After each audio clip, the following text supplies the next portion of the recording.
That's going to be one of the most impactful things you can do. And then the final thing is local specific backlinks.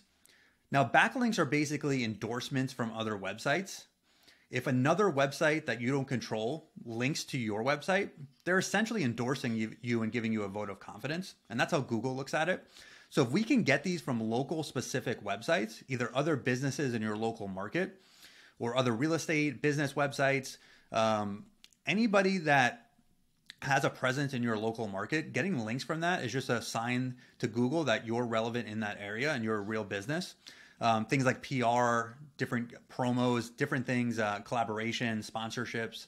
There's tons of different ways to get these, but it's important to start thinking about that. If you know other business owners, sometimes you can coordinate with them and do a little bit of co-marketing where you each link to each other and have some kind of promotion behind it. But these are also going to be important for getting your location page to rank, but also just for local relevance. So after local SEO, the next thing you're going to want to think about is link building. Again, we covered why these are important. They're essentially endorsements. And there's a few main tactics that I like to use to build links.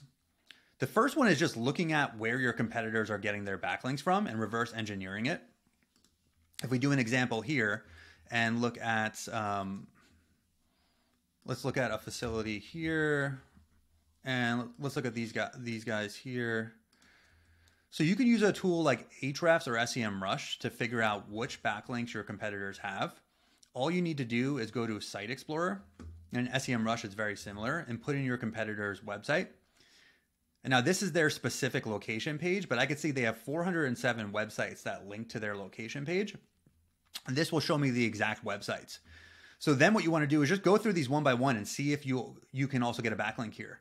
Right away, I can see most of these are directory websites where I can just go and build out a profile.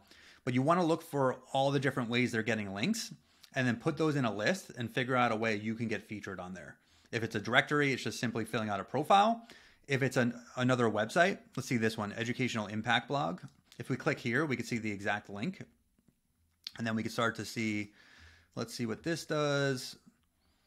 And we could start to see, let's see. So this is just a little bit of listing. Now this website doesn't really look legit in my opinion. It looks a little spammy. So when you see things like that are done just for SEO purposes, I would probably avoid that. But you could start to go through and see if any of these blog sites are legitimate. A lot of these look like they're subdomains, which I'm not a huge fan of anymore. But this is how you would look at competitor backlinks. We talked about local outreach and building local relationships. Ideally, you do these for purposes outside of just SEO. Brand marketing can be really effective, doing things like going on podcasts, doing different marketing to promote yourself individually, but also your brand. A lot of times you'll get backlinks by doing that, and you also get some other marketing assets. Now, those marketing assets won't help you a ton for your facility because users buying a storage unit don't necessarily care if you've been on a podcast, but it does help your brand and it will help get links in the local area. Guest posting can still work. This is an old tried and true tactic, but when done right, it could still work. If you could identify specific websites and you write them a free piece of content, typically you can get a backlink inside that content. So business websites, real estate websites, anything that's topically related to storage, you would make a big list and you would send them typically cold emails pitching them on why you should write them a guest post. It's an old tactic, but it can still work. And then this is a strategy I really like. Building content that people would want to link to. Now there's tons of ways to do that, but essentially sometimes keyword data can do that. Articles that have data and statistics in them work really well because a lot of times when people are researching data points, if they find your article with data in it or statistics, they'll link to you as a source for their own article. So that's one kind of method you can use. And this is where the blog content comes in. It's hard to get links to your main pages. It's easier to get links to content. So that's really the way I use content for storage, is more to drive backlinks and less to actually get traffic. And again, the reason all of this is important is because backlinks directly factor into your domain authority or domain rating. If you look at the REITs, they all have massive domain authorities, and that's the main reason they're able to rank on Google almost instantly when they open a new location. For most of us, we don't have that domain rating.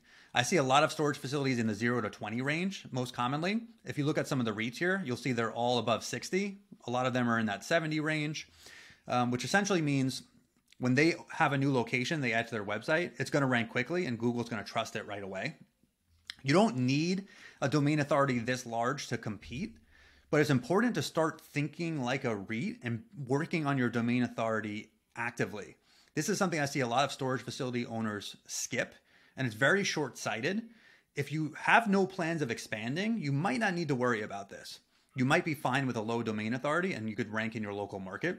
But if you have plans of opening multiple locations or buying locations or developing locations and really building out your profile, the higher your domain authority, you're setting up your future facilities for success and you're making your marketing way easier as you expand. So this is where backlinks are the primary driver. And one of the reasons you should focus on this sooner than most facilities actually do. And again, you don't need this high of a domain authority to compete, but the higher you can drive yours up, the easier your SEO efforts are going to get over time.